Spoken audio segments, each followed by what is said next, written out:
tatanan kehidupan baru ya. Iya. Setelah mengalami kehidupan yang kurang normal, Iya, tidak normal. ini kembali memasuki tatanan kehidupan normal baru. Ya memang agak berat sebetulnya untuk dunia pesantren ini ya. Tapi memang waduh ini kegusaran kaum santri sendiri ya. Iya. Ini cukup menggelitik ini. Cukup menggelitik. Jadi begini. Preview.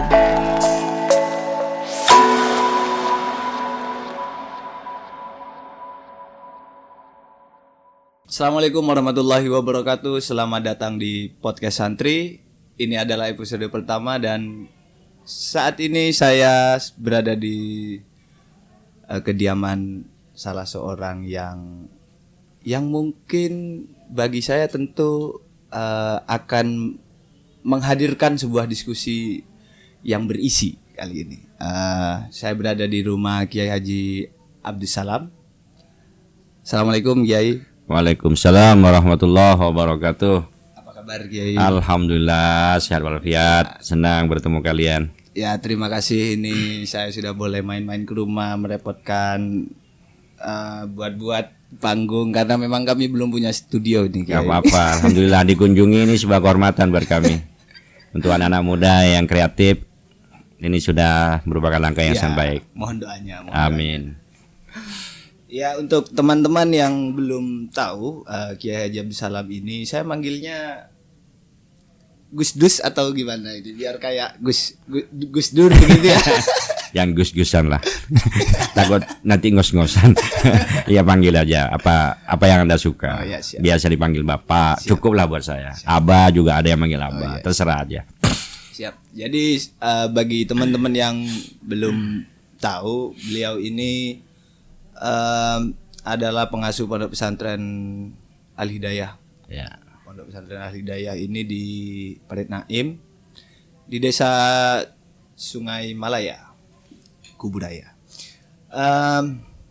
Sekaligus juga beliau adalah ketua Tanfiziyah, pengurus cabang Nahdlatul Ulama Kabupaten Kubudaya. Baru dari 2019 ya Kiai. Ya, untuk yang periode kedua.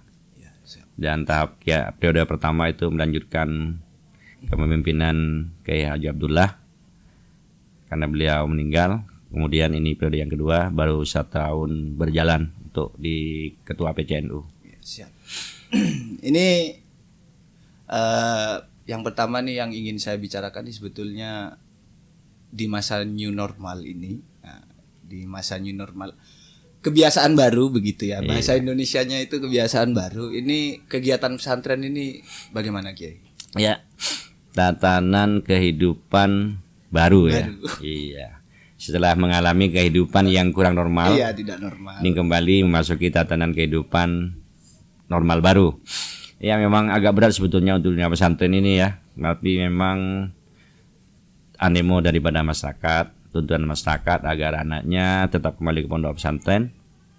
Karena kalau anaknya lama-lama di rumah, orang tuanya gusar, gelisah. Anaknya bukan mau belajar, bukan mau ngaji, malah bermain. Iya, terutama main HP, itu yang Iya, memusingkan betul. orang tua.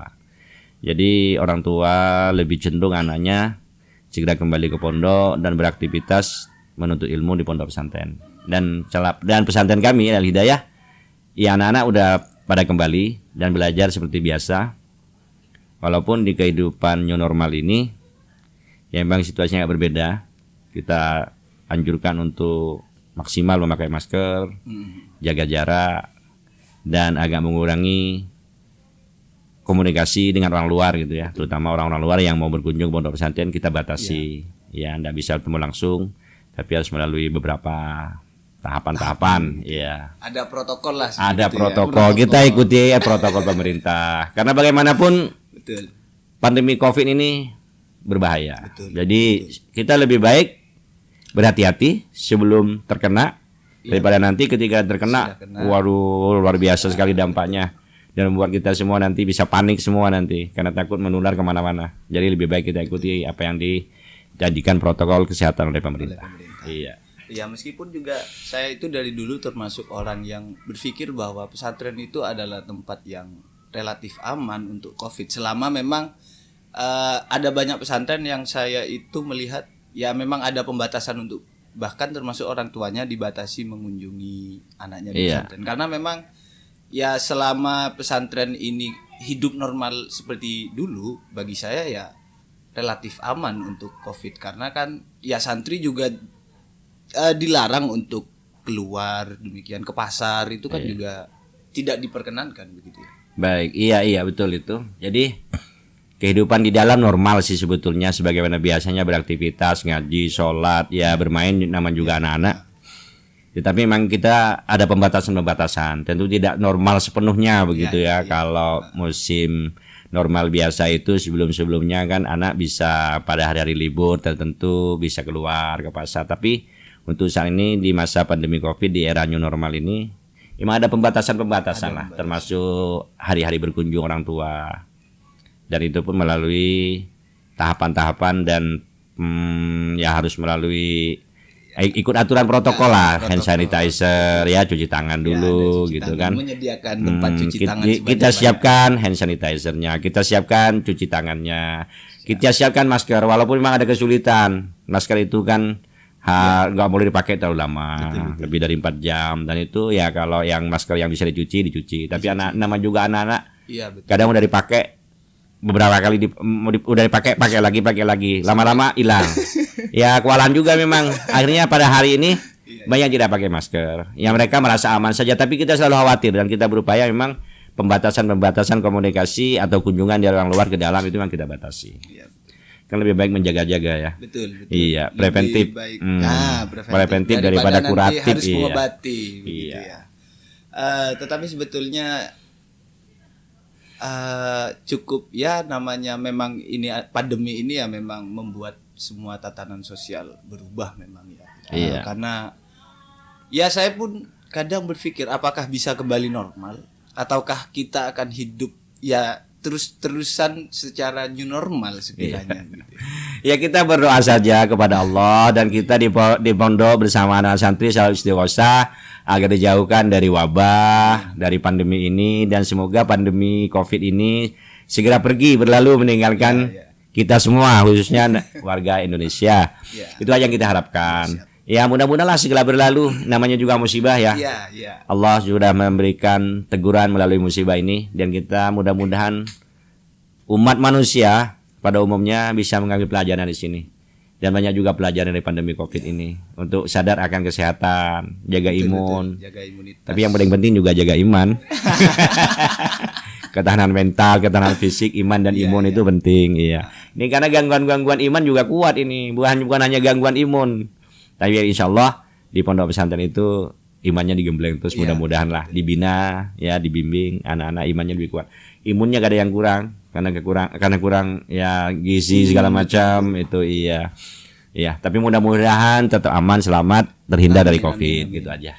Tapi kalau untuk di Kalimantan Barat ini sendiri apakah ada perhatian khusus sih dari pemerintah untuk santri? Karena kan bagaimanapun sebelumnya kan santri ini sempat libur panjang juga, termasuk dampak Covid. Apalagi di Jawa itu kan beberapa waktu setelah kasus pertama itu kan banyak yang memang santri dipulangkan. Dan sekarang kondisinya dihadapkan kepada santri kembali ke pesantren, tetapi juga kan ada risiko, ya berkumpul di situ teman-teman santri. Dan apakah ini juga diperhatikan oleh pemerintah sih sebetulnya? Ya kalau sampai saat ini kalau bantuan berupa material ya terkait dengan Covid baik itu berupa masker, hand sanitizer atau tempat cuci tangan, saya pikir masih belum ada. Cuman masih sebatas himbauan-himbauan bagaimana kita semua masyarakat Indonesia, masyarakat kebudayaan, masyarakat Kalimantan Barat ini bisa terhindar dari Covid.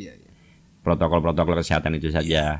Bahkan justru ada pernah kita terima bantuan itu dari RMI pusat, RMI pusat, beberapa sanitizer, beberapa masker, beberapa suplemen atau vitamin gitu ya, ya untuk menjaga kekebalan tubuh itu ada. Untuk pemerintah daerah, saya lihat belum ada sampai saat ini. Tapi mudah-mudahan ada. Saya pikir pemerintah mesti mikirkan ini juga untuk di pesantren juga. Karena pesantren itu tempat berkumpulnya anak-anak, tempat berkumpulnya anak-anak dan anak-anak pasti susah untuk kendalikan, diatur, apalagi untuk jaga jarak, karena memang fasilitas pesantren itu kan sangat terbatas. Betul. Ke satu kamar bisa 20 orang, bagaimana mau bisa jaga jarak?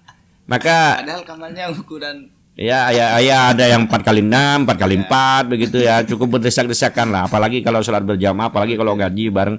Yang namanya anak ini kan sulit dihindari untuk bermain. Untuk bercengkrama, bersenda gurau, kadang bersentuhan fisik gitu ya. Untuk jaga jarak paling susah sekali. Maka salah satu upaya yang masif dilakukan di pesantren ini ya beristighosah. Berdoa kepada Allah agar dijauhkan dari wabah ini, agar dijauhkan dari corona ini atau COVID-19 ini.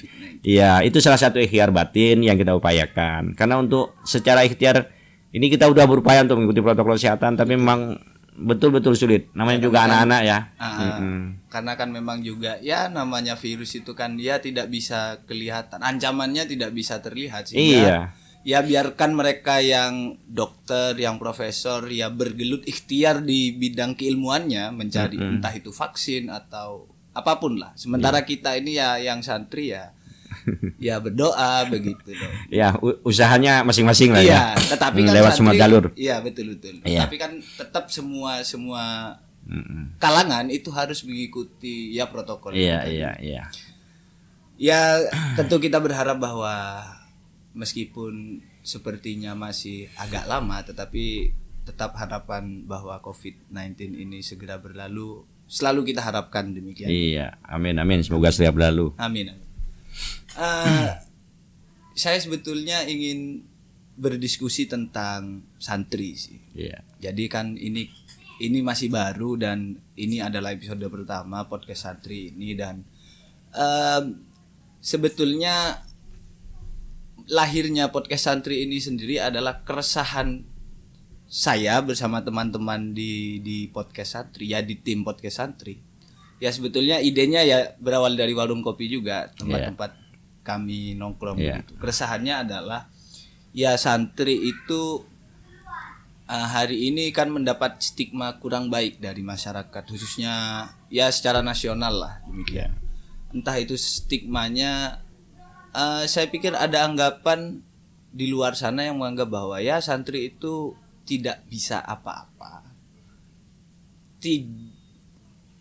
Intinya tidak bisa yang lainnya begitu. Sehingga kami ingin ya dari podcast santri ini kami ingin mengangkat bahwa kami punya banyak santri yang ahli di bidangnya masing-masing, entah di jalur politik, entah itu di pertanian, entah itu ya memang di bidang agama melalui ya seperti Pak Kiai ini kan ya saya pikir di bidang keilmuan juga masuk, di bidang keagamaan juga ya punya pesantren, mengelola pesantren demikian. Nah, kalau menurut Pak Kiai ini sebetulnya tantangan santri hari ini tuh seperti apa?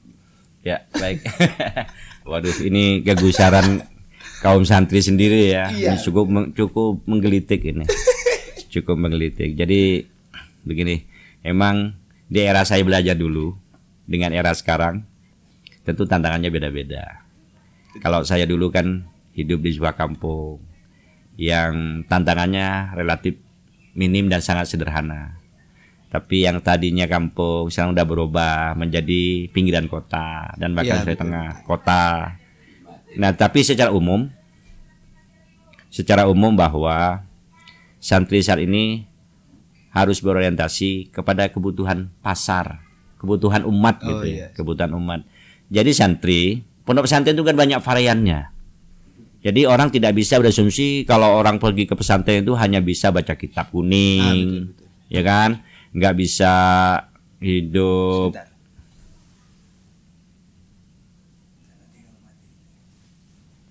Ya, saya lanjut lagi ya. Iya, siap. Ya, orang berasumsi kalau dari pesantren, lulusan pesantren itu hanya bisa baca kitab kuning, mimpin doa, mimpin tahlil. Itu asumsi yang sangat sederhana sekali. Mungkin untuk 30 tahun, 40 tahun masih agak tepat lah ya. Tapi kalau untuk sekarang itu santri kurikulumnya, ya santri yang sekarang itu di pondok pesantren itu sekolah formalnya ada, sekolah diniyahnya ada. Jadi yang dipelajari bukan hanya pendidikan agama, tapi pendidikan umum juga. Udah nggak ada dikotomi lah. antara pendidikan umum dan pendidikan agama. Walaupun pendidikan agama yang memang menjadi concernnya di beberapa pondok pesantren itu wajar, karena memang pesantren itu adalah pendidikan agama sebetulnya. Tapi banyak juga yang pesantren yang mengikuti kurikulum nasional. Iya. Nah, jadi apa bedanya dengan sekolah-sekolah lain? Sama, malah justru pondok pesantren itu ada plusnya. Plusnya ya. Kurikulum sekolahnya sama, Umum. dapat, semua pelajaran yang ditentukan oleh pemerintah dapat. Yang tidak dapat di sekolah luar pesantren itu, kalau di pesantren itu kelebihannya satu, dijaga ibadahnya, dibimbing langsung oleh gurunya, Iya, betul. oleh kiainya, dijaga akhlaknya, dibimbing akhlaknya, dan diisi dengan istighosa, zikir bersama, istighosa itu kan dalam rangka mengisi batin.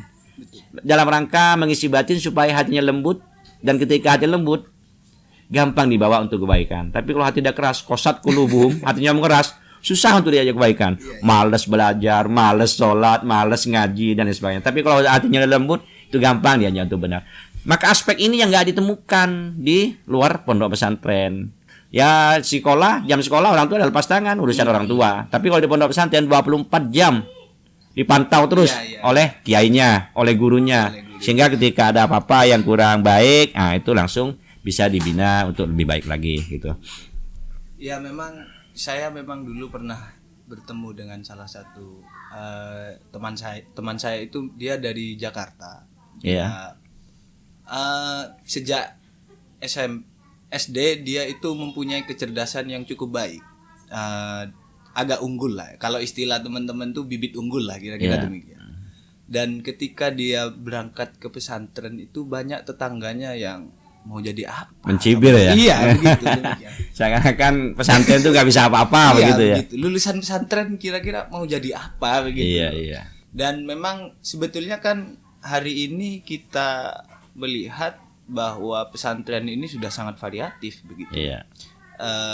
Kalau mau yang salaf betul-betul pesantren tradisional ada, Iya. yang agak modern ada, Ada, yang iya. benar-benar modern Ada. juga ada begitu. Iya. Artinya sebetulnya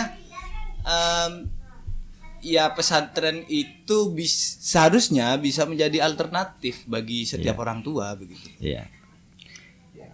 Dan ya pada akhirnya saya melihat ya memang betul sih, tadi saya juga setuju kalau pesantren malah punya nilai plus, karena ya di sekolahan umum kalau kita di asrama itu kan ya kita nggak dapat.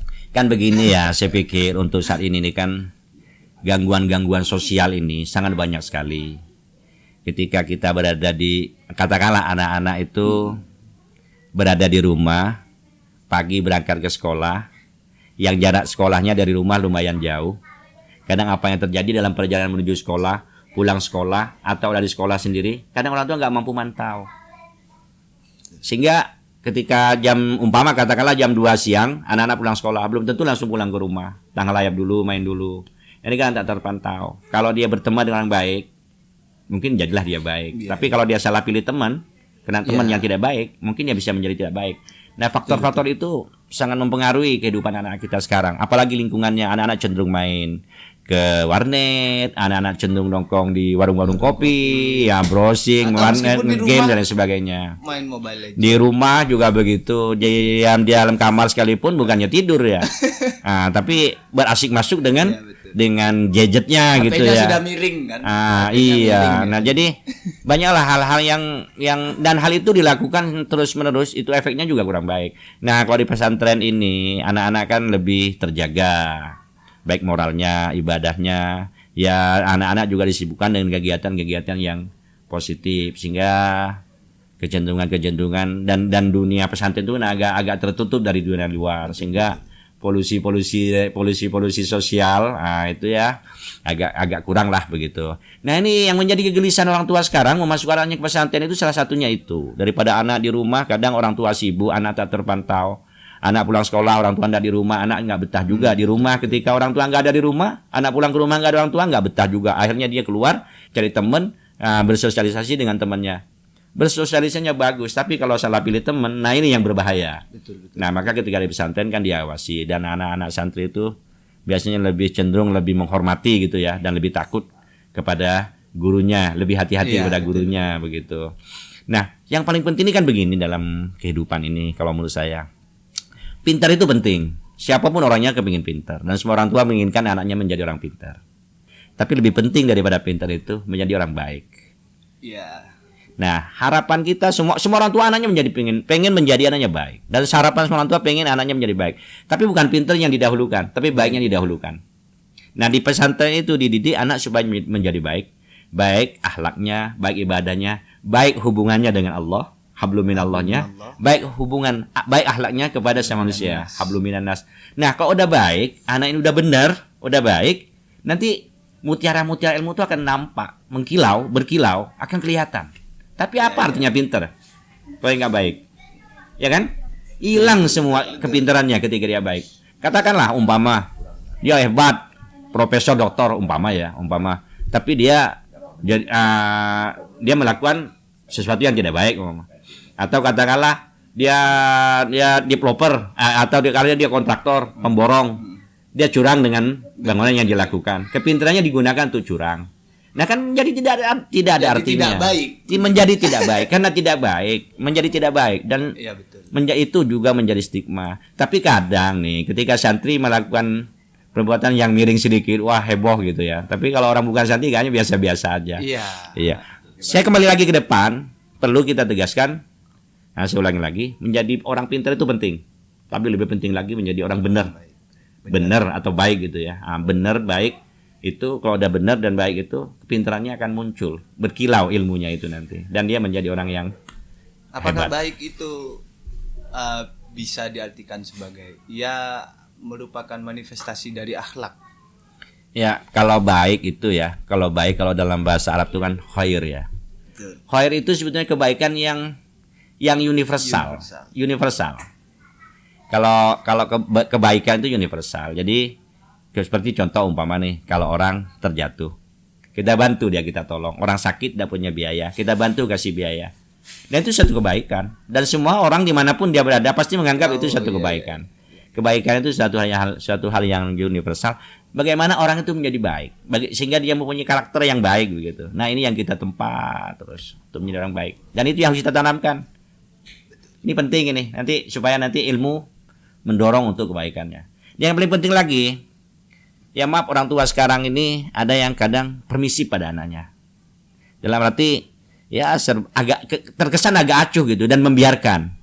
Udahlah, anak juga udah besar, mau ngapain juga apa kata dia gitu. Iya. Padahal yang namanya juga anak, apalagi usia-usia SMP, SMA itu kan masih rawan sekali dalam rangka mencari jati diri. Iya. Ketika dibiarkan, ya sudah, ketika keliru sedikit, makin terperosok dia. Betul. Jadi orang tua relatif harus ya memberikan peluang kepada anak-anaknya untuk bersosialisasi, tapi jangan lepas kontrol juga. Bagaimanapun anak kita Harus mengikuti perkembangan. ya, anak-anak harus mengikuti perkembangan, harus punya teman, harus bersosialisasi. Tapi orang tua harus memantau. Nah, ketika kira-kira ada gejala-gejala nih, tanda-tanda yang kurang baik, ya kita bina, Betul. kita didik, kita bimbing gitu. Nah, ini tugas orang tua. Jangan sampai orang tua permisif.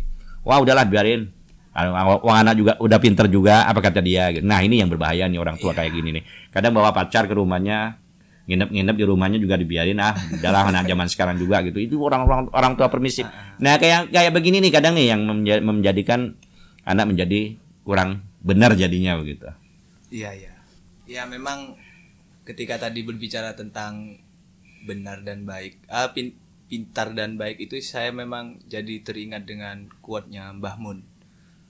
Guru kita Mbah almarhum Kiai Maimun Zubair ya. Maimun Zubair itu kan memang kalau saja itu pilihan ya lebih baik ya jadi orang baik meskipun kurang pintar daripada jadi orang pintar tapi tidak baik. Ya karena bagaimanapun pejabat-pejabat yang itu kan orang pintar semua, nggak ada yang bodoh. Kalau pintar dia tidak baik, kepintarannya digunakan untuk tidak baik. Waduh, berbahaya sekali.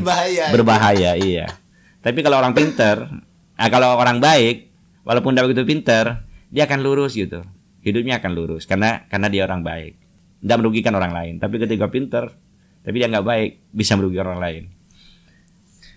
Ya sebetulnya memang banyak hal sih ketika kita berbicara tentang santri itu ya. Ya karena memang hari ini tentu diakui atau tidak ya harus diakui memang ya bahwa kita pernah punya presiden seorang santri Ya. dan hari ini pun wakil presiden kita adalah Kiai, seorang santri, ya, santri ya, begitu. santri ya.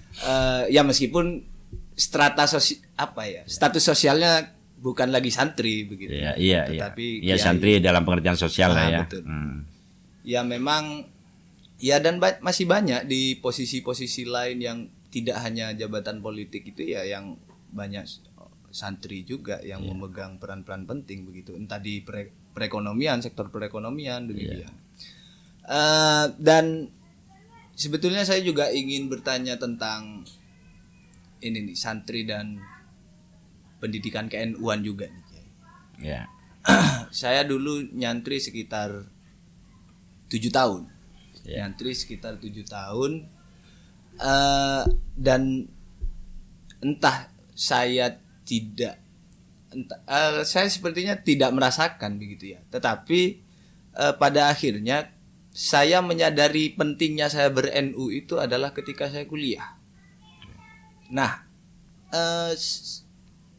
sekiranya ini sepenting apa untuk memberikan pendidikan ke-NU-an kepada santri. Iya, iya, baik. Kalau di pesantren itu kan begini ya, biasanya kalau pesantren itu berafiliasi kepada NU, Kiai NU lah gitu ya, yang pengasuhnya itu Kiai NU gitu. Biasanya santrinya santri NU. Walaupun nggak ngerti NU gitu ya. Nah, ya mungkin ketika keluar dari pesantren lalu kuliah baru aktif di organisasi di salah satu Bandung NU gitu, baru mengerti gitu ya. Tapi memang saya pikir untuk sampai saat ini yang namanya kelompok-kelompok ekstrim, kelompok-kelompok ya apalagi teroris gitu ya yang sangat menakutkan itu alhamdulillah dari NU itu masih kelihatan belum ada gitu. Belum ada ya. Karena memang di NU itu sendiri, di NU itu kan kita diajari dalam bersikap, bertindak dan berpikir itu kan tawasud, moderat ya. Betul. Moderat. Betul. Tasamuh, toleransi, tawazun, seimbang, ta'adul gitu ya. Jadi dalam hal ini tawasud lah, kita diajari berpikir untuk tawasud, moderat, jalan tengah, jalan lurus, nggak berat ke kanan, nggak berat ke kiri. Nah, sehingga kita udah terbiasa dan di pesantren itu juga kita mengaji kitab itu kan sudah biasa diajari dengan berbagai macam perbedaan pendapat, Betul. sehingga nggak kagetan gitu. Kita ada orang berbeda pendapat, kita nggak kaget, udah biasa. Wong imam saja beda-beda pendapat. Imam Rafi'i dan Imam Nawawi sama mazhab Syafi'i juga sering berbeda pendapat. Ya Basrah dan Kufah dalam ilmu nahwu itu sering berbeda pendapat. Kelompok sama-sama kelompok besar. Jadi perbedaan pendapat sudah dianggap biasa, tinggal bagaimana pilihan kita saja begitu. Jadi nggak kagetan gitu orang NU itu, anak-anak pesantren itu nggak kagetan. Nah, berkaitan ini di NU juga kita diajari dengan sikap tawasud, moderat. Nggak terlalu tekstual, nggak terlalu kontekstual, lepas dari konteks, lepas dari teksnya gitu ya. Nakli seimbang begitu. Jadi kita menggunakan dalil-dalil nakli, tapi juga kita menggunakan dalil-dalil laki secara seimbang begitu. Nggak teks yang tanpa konteks. Nah, orang belajar hanya memahami teks yang tanpa konteks ini yang berbahaya nih.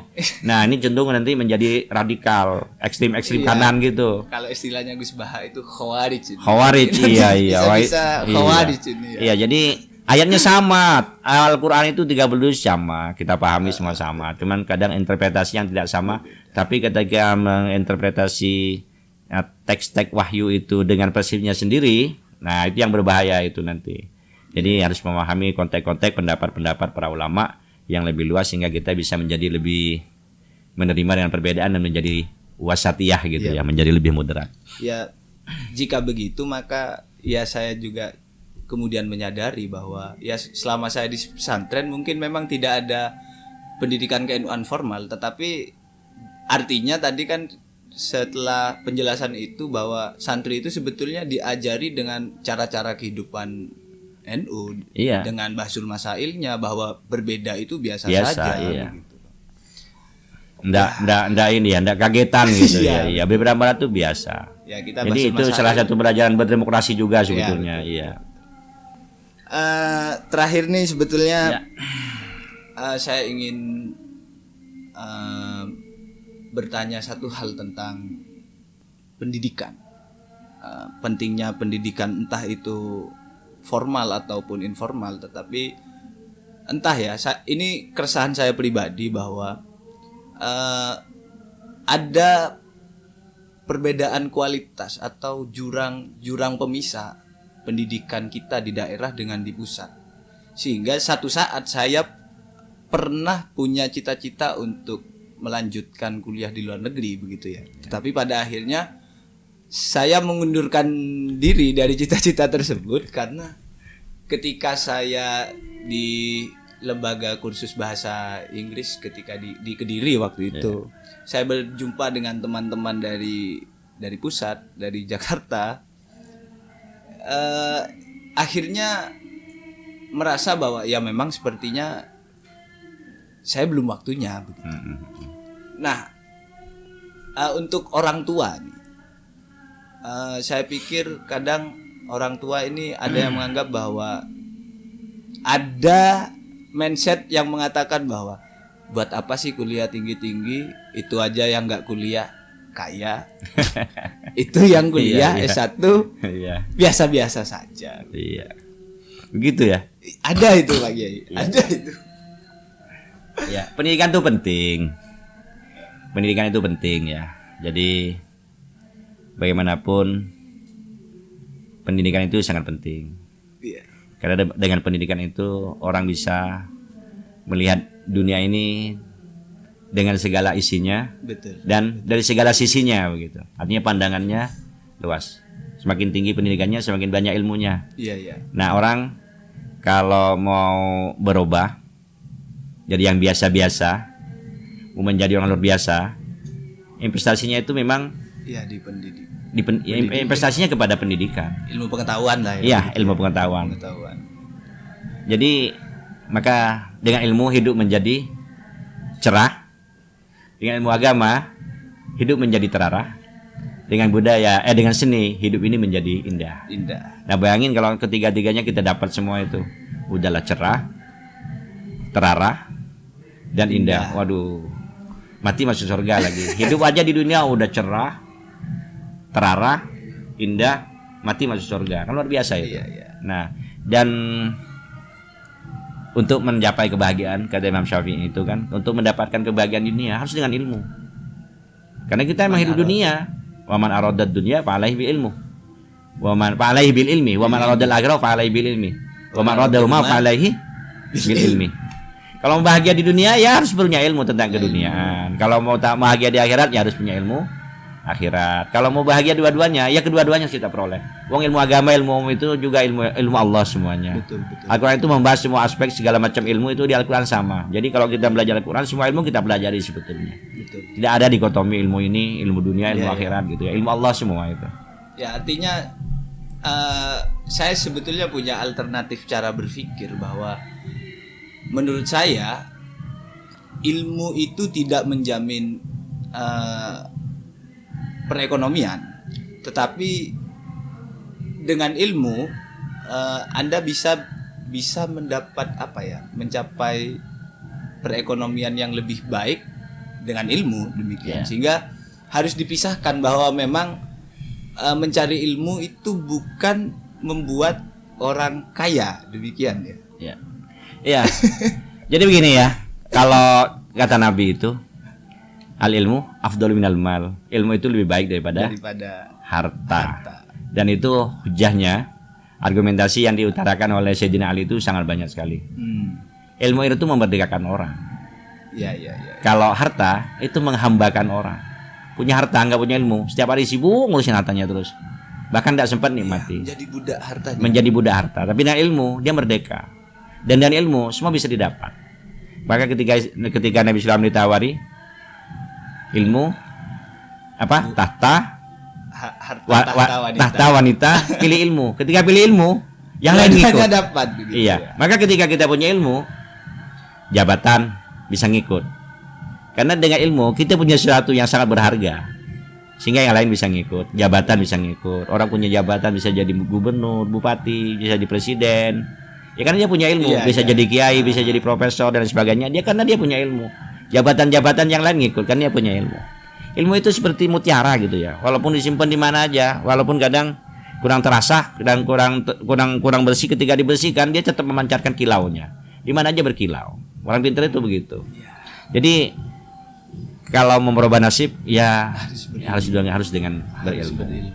Nanti tahtanya wanitanya ngikut. Nah, ketika ilmunya udah didapat. Ya. Ya, terima kasih. Sama-sama. Sangat menarik sekali diskusi kita kali ini. Sekali lagi saya ucapkan terima kasih sudah boleh Sama-sama. sudah boleh bongkar-bongkar rumahnya ini kan karena Saya juga merasa senang dan bahagia. Saya juga terima kasih udah dikunjungi. Iya, baik. ya semoga masih punya kesempatan berikutnya untuk ngobrol-ngobrol. Banyak hal sebetulnya yang ingin saya obrolkan. Cuma nantilah kemudian. Lain kali ya, lain waktu lagi, lain waktu. Sehingga terima kasih kepada semuanya dan ini adalah episode pertama kita ngobrol-ngobrol dengan Kiai Haji Abdus Salam. Demikian, semoga memberikan sedikit atau ya moga-moga banyak hikmah dari obrolan-obrolan kita. Dan itu saja dari saya. Terakhir, wallahul muwaffiq ila aqwamit thoriq. Wassalamualaikum warahmatullahi wabarakatuh.